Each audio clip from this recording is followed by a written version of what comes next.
Murudeshwar temple 18th floor line చూస్తే mind block అయిపోయింది.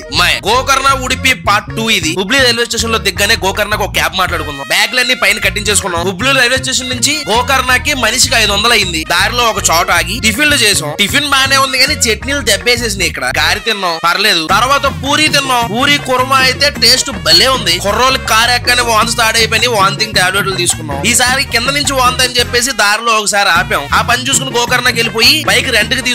రోజుకి 500 అంట. అక్కడ నుంచి డైరెక్ట్ మురుదేశ్వర్ వెళ్ళిపోయాం. అసలు ఆ టెంపుల్ బయట నుంచి వ్యూ అయితే వేరే లెవెల్ ఉంది. ఈ గుడికి చుట్టూ సముద్రం ఉంది. ఈ గోపురంలో 18th ఫ్లోర్ వరకు వెళ్ళొచ్చంట. మనిషికి 20 రూపాయల టికెట్. లిఫ్ట్ ఉంది. లిఫ్ట్ ఎక్కి పైకి వెళ్లి వ్యూ చూస్తే ఒక వైపు నుంచి ఇలా శివుడు విగ్రహంతో కరెక్ట్ సన్సెట్ టైం కి వెళ్ళాం. వేరే లెవెల్ ఉంది వ్యూ. ఇంకో సైడ్ నుంచి అయితే ఇలా బీచ్ వ్యూ ఉంది. ఏదో డ్రోన్ షాట్ లో చూస్తున్నట్టుంది మాయ. ఇంకో సైడ్ నుంచి కూడా బీచ్ వ్యూ ఉంది. ఇక్కడ వచ్చేసరికి వాటర్ యాక్టివిటీస్ అన్ని ఉన్నాయి. ఇంకా అక్కడ కాసేపు టైం పాస్ చేసి అక్కడ నుంచి ఉడిపి స్టార్ట్ అయిపోయాం. ఆ ఉడిపి వీడియోలు నీకు రావాలంటే మీ ట్రావెలింగ్ ఫ్రెండ్స్ షేర్ చేసి లైక్ సబ్స్క్రైబ్ మర్చిపోకండి. ఉండను మరి. జై హింద్.